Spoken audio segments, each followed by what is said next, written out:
Hello students, how are you all. Students, आज इस lecture video में हम पढ़ेंगे माइक्रोबायोलॉजी ऑफ एयर। एयर की क्या माइक्रोबायोलॉजी होती है वो हम पढ़ेंगे। तो सबसे पहला हम शुरू करते हैं transmission of airborne micro organism. Airborne micro organism transmit कैसे होते हैं। स्टूडेंट्स, मैं आपको बता दूं, organism are spread by coughing, sneezing etc.. ये ऑर्गेनिज्म एयर में कफ के थ्रू, स्नीजिंग के थ्रू स्प्रेड हो जाते हैं। एंड जितने भी एयर माइक्रो ऑर्गेनिजम्स हैं वो डस्ट पार्टिकल में, ड्रॉपलेट न्यूक्लियाई के फॉर्म में प्रेजेंट होते हैं। नाउ फिजिकल इन्वायरमेंट स्ट्रेस क्या होता है? Desiccation, humidity, temperature, radiation, indoor air, example tubercle bacilli. These are the physical environment stress. अगर इन्वायरमेंट में डेसिकेशन है या ह्यूमिडिटी ज़्यादा है या टेम्परेचर, रेडिएशन, ये सारे फैक्टर्स है, फिजिकल फैक्टर है इन्वायरमेंटल स्ट्रेस के। नाउ आउटडोर एयर क्या है और आउटडोर एयर में कौन कौन से माइक्रो ऑर्गेनिजम्स होते हैं?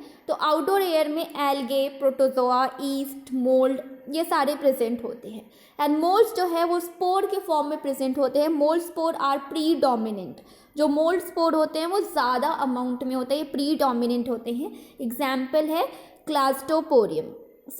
क्लास्टोपोरियम इसका एग्जाम्पल है। बैक्टीरियल स्पीशीज़ कौन कौन से होते हैं? स्पोर फॉर्मिंग और नॉन स्पोर फॉर्मिंग ये एयर में प्रेजेंट होते हैं आउटडोर एयर में। अब बैक्टीरियल स्पीशीज़ में कौन कौन से बैक्टीरिया प्रेजेंट होते हैं आउटडोर एयर में? Micrococcus, then sarcina, gram negative rods, gram positive rods, aerobic spore forming bacteria, ये सारे बैक्टीरिया एयर में प्रेजेंट होते हैं। फंगल की स्पीशीज़ में कौन कौन से होते हैं? क्लास्टोपोरियम, एल्टरनेरिया, पुलेरिया, पेनिसिलियम, इसके अलावा स्टेमफाइलियम, ये सारे फंगल स्पीशीज़ है जो कि आउटडोर एयर में प्रेजेंट होते हैं। नाउ एयरबोर्न बैक्टीरियल डिसीजेस क्या है? एयर में प्रेजेंट बैक्टीरिया हमें कुछ डिसीजेस कॉज करते हैं जिसको कहा जाता है एयरबोर्न बैक्टीरियल डिसीजेस। यानी कि ऐसा बैक्टीरियल डिसीज जो कि एयर से ट्रांसमिट हुई हो या एयर से लगी हो। उसमें से एक डिसीज़ है डिप्थेरिया, जो कि काफ़ी ज़्यादा एक्यूट कॉन्टेजियस डिसीज़ होता है। एंड ये डिसीज़ कॉज किया जाता है एक बैक्टीरिया के द्वारा जिसका नाम होता है कॉर्नीबैक्टीरियम डिप्थेरिये। कॉर्नीबैक्टीरियम डिप्थेरिया कॉज करता है। एंड ये डिप्थेरिया एक कॉन्टेजियस डिसीज़ होता है, यानी कि ये एक दूसरे से फैलता है। अब क्या होता है? Formation of fibrous pseudo membrane on the respiratory mucosa, myocardial and neural tissue damage. Diphtheria में क्या होता है कि फिब्रस स्यूडो मेम्ब्रेन का फॉर्मेशन हो जाता है हमारे रेस्पिरेटरी म्यूकोसा में, हमारे मायोकार्डियल में, हमारे न्यूरल टिश्यू डैमेज हो जाते हैं, जिसकी वजह से ये प्रॉब्लम होती है। इसके सिम्टम्स क्या क्या है, क्या क्या सिम्टम्स होते हैं इसके? सोर थ्रोट, लो फीवर, देन क्यूटेनियस लेशंस, ये सारे सिम्टम्स है डिप्थेरिया के। जैसे कि आप देख सकते हैं स्लाइड में एक डिप्थेरिया पेशेंट है जिसके आप देख सकते हैं कि इस पेशेंट को रैशेस हुए हैं। ये क्यूटेनियस लेशंस आप इसके देख सकते हैं।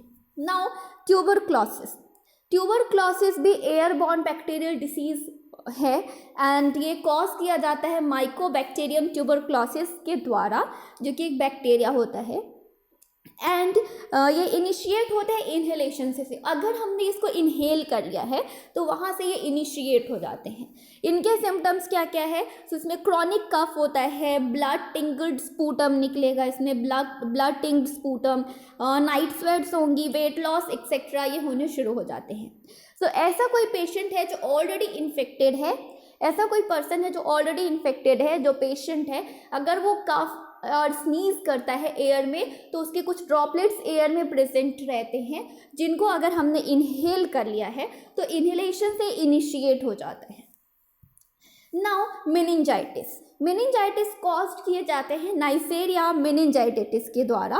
एंड इसमें क्या होता है, हमारे इन्फेक्शन होते हैं मेनिंजाइसिस में और इन्फ्लामेशन हो जाता है हमारे मेनिंजाइसिस में। सो इसके क्या क्या सिम्टम्स है, इसमें हेडेक होते हैं, नेक स्टिफनेस हो जाती है, फीवर होता है, कन्फ्यूजन होता है पेशेंट को, देन फोटोफोबिया हो जाता है, उसको लाइट से प्रॉब्लम होने लगती है, डर लगने लगता है, देन उनको फोनोफोबिया हो जाता है। सो ये सारे सिम्टम्स हैं मेनिंजाइटिस के, वो पर्सन काफ़ी कन्फ्यूज हो जाता है। नाउ एयरबॉर्न वायरल डिसीजेस की बात करें तो कौन कौन से ऐसे वायरल डिसीजेज हैं जो कि एयरबॉर्न है। तो फर्स्ट इज मीसल्स। मीसल्स के अलावा जो पॉक्स इन्फेक्शन है, चिकन पॉक्स है, वो भी एयरबॉर्न वायरल डिसीज़ है। अभी हम मीसल्स के बारे में पढ़ते हैं। तो मीसल्स भी एक कॉन्टेजियस डिसीज़ है, यानी कि एक दूसरे से फैलने वाली डिसीज़ है, एंड ये कैरेक्टराइज किए जाते हैं fever, cough, conjunctivitis, eruption of buccal cavity और labial mucosa, then cutaneous rash E T C. ये सारे सिम्टम्स के थ्रू हम इनको कैरेक्टराइज कर सकते हैं। अब मीसल कॉज किए जाते हैं पैरामाइक्सोवायरस के द्वारा, जो कि स्प्रेड होते हैं largely droplet bye knows.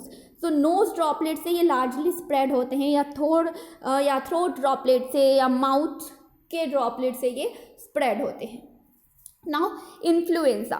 Influenza भी एक एयरबॉर्न वायरल डिसीज़ है, इन्फेक्शन है, एंड इसमें एक्यूट रेस्पिरेटरी डिसीजेज है ये, इसमें काफ़ी एक्यूट रेस्पिरेटरी डिसीज़ होता है ये, एंड ये कैरेक्टराइज किया जाता है फीवर, कफ, हेडेक, इन्फ्लेम्ड रेस्पिरेटरी मेम्ब्रेन के द्वारा, एंड ये इन्फ्लुएंजा कॉज किया जाता है माइक्सोवायरस के द्वारा। Now airborne fungal diseases. So airborne fungal disease में सबसे पहला है systemic mycosis. Fungal infection cause करते हैं systemic mycosis, and fungal infection क्या है, फंगस कॉज करते हैं systemic mycosis. Basically mycosis fungal infection होता है। तो fungal infection caused by inhalation of fungal spore. अगर फंगल स्पोर को इनहेल कर लिया है तो फंगल इन्फेक्शन हो जाता है। Example, mycosis initiated in skin. ये माइकोसिस जो है वो स्किन से शुरू होते हैं। सिम्टम्स क्या क्या होते हैं इसके, तो fever, chills, night sweats, weight loss, depression. People are at risk of fungal infection when they are taking strong antibiotics for a long period of time, because antibiotics kill not only damaging bacteria but healthy bacteria as well. So क्या होता है कि ऐसे person जिनको fungal infection है तो वो long time के लिए अगर स्ट्रॉन्ग एंटीबायोटिक्स ले रहे हैं, लॉन्ग पीरियड के लिए, पीरियड ऑफ टाइम के लिए स्ट्रॉन्ग एंटीबायोटिक्स ले रहे हैं, तो ये एंटीबायोटिक्स सिर्फ डैमेजिंग बैक्टीरिया को ही नहीं किल करता है, ये हमारे हेल्दी बैक्टीरियाज को भी किल कर देता है, जिसकी वजह से हमारे माइक्रो ऑर्गेनिजम्स का जो बैलेंस है वो ऑल्टर हो जाता है हमारी माउथ में, वजाइना में और इंटेस्टाइन में और अदर प्लेसेस में हमारी बॉडी के, जिसकी वजह से ओवर ग्रोथ हो जाती है फंगस की। Now control of micro organisms in air. इस एयर में प्रेजेंट माइक्रो ऑर्गेनिजम्स को कैसे कंट्रोल कर सकते हैं, और एयर में प्रेजेंट हार्मफुल माइक्रो ऑर्गेनिजम्स को, पैथोजेंस को हम कैसे कंट्रोल कर सकते हैं। So first is UV radiation, ultra violet radiation. So ये एक मेथड है जिसके पास ग्रेट पोटेंशियल वैल्यू होती है माइक्रोबियल फ्लोरा को, एयर के माइक्रोबियल फ्लोरा को रिड्यूस करने की, एयर में प्रेजेंट माइक्रो ऑर्गेनिजम्स के कॉन्सेंट्रेशन को कम करने की, उनके नंबर को कम करने की, रिड्यूस करने की एक पोटेंशियल होती है यूवी रेडिएशन में, अल्ट्रावायलेट रेडिएशन में। एंड अल्ट्रावायलेट रेडिएशन को कैसे यूज़ किया जाता है एयर में प्रेजेंट माइक्रो ऑर्गेनिज्म को रिड्यूस करने के लिए। सो फर्स्ट है डायरेक्ट इरेडिएशन। हम डायरेक्ट इरेडिएशन मेथड को फॉलो करेंगे माइक्रो ऑर्गेनिजम्स को रिमूव करने के लिए, एयर में प्रेजेंट माइक्रो ऑर्गेनिजम्स को रिमूव करने के लिए, जिसमें हम डायरेक्ट यूवी रेडिएशन का एक्सपोजर देंगे जिस भी पार्टिकल या जिस भी चीज़ से हमें एयर को डिसीज माइक्रो ऑर्गेनिजम्स फ्री बनाना है वहाँ पे। देन एग्जाम्पल के लिए है इसमें क्या, aseptic filling rooms for pharmaceuticals preparation. जहाँ पे फार्मास्यूटिकल्स प्रिपरेशन करते हैं वहाँ पे एसेप्टिक फिलिंग रूम्स होते हैं, जहाँ पे डायरेक्ट इरेडिएशन मेथड को यूज़ किया जाता है एयरबॉर्न माइक्रो ऑर्गेनिजम्स को एलिमिनेट करने के लिए, रिड्यूस करने के लिए। इनडायरेक्ट इरेडिएशन में हम क्या यूज़ कर सकते हैं, so example is occupied rooms, offices, wards etcetera. So जो भी ऑक्यूपाइड रूम्स होते हैं ऑफिसेज होती हैं, वार्ड्स होती हैं, वहाँ पे यूवी रेडिएशन वाली लाइट्स लगाई जाती हैं जिनको ऑन करके छोड़ दिया जाता है कुछ टाइम के लिए।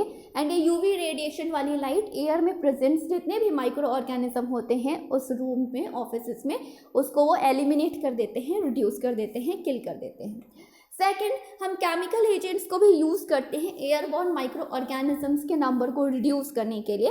लाइक कुछ ऐसे केमिकल सब्सटेंसेज हैं जैसे वेपोराइज्ड इंटू, जिनको एयर में वेपोराइज किया जाता है ताकि वो उस रूम के एयर में प्रेजेंट जो माइक्रो ऑर्गेनिज्म है उसको इफेक्टिवली रिड्यूस कर दे, उस रूम के माइक्रोबियल फ्लोरा को इफेक्टिवली रिड्यूस कर दे। तो chemicals dispersed as aerosols and show it antimicrobial action। सो ऐसे केमिकल्स को हम एरोसोल में डिस्पर्स कर देते हैं जो कि एंटीमाइक्रोबियल एक्शन शो करते हैं और उन माइक्रो ऑर्गेनिजम्स को रिमूव कर देते हैं, एलिमिनेट कर देते हैं। अब क्या कैरेक्टरिस्टिक्स होते हैं केमिकल एजेंट्स के एज अ जर्मिसाइड्स?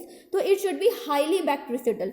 तो जितने भी केमिकल एजेंट्स हैं जिनको हम एज अ जर्मिसाइड्स यूज़ करते हैं उनके पास हाईली बैक्टीरिसिडल इफेक्ट होना चाहिए।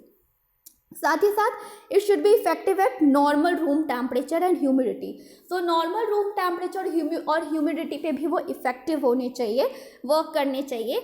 एंड ये non stain, decolour, otherwise damage objects, ये नॉन स्टेन होने चाहिए। ऐसा नहीं कि इसको अगर हमने स्प्रे किया है तो ये, या इसको हमने अगर यूज़ किया है तो ये स्टेन कर दे कहीं पे, या किसी चीज़ को डिस्कलर कर दे या डैमेज कर दे ऑब्जेक्ट्स को, ये नहीं होना चाहिए। एग्जाम्पल के लिए हम क्या यूज़ करते हैं, तो ट्राईइथिलीन ग्लाइकॉल का हम यूज़ करते हैं, लैक्टिक एसिड का यूज़ करते हैं, एंड रेसोडिसिनोल का हम यूज़ करते हैं for eliminating airborne micro organisms और रिड्यूसिंग देयर नंबर।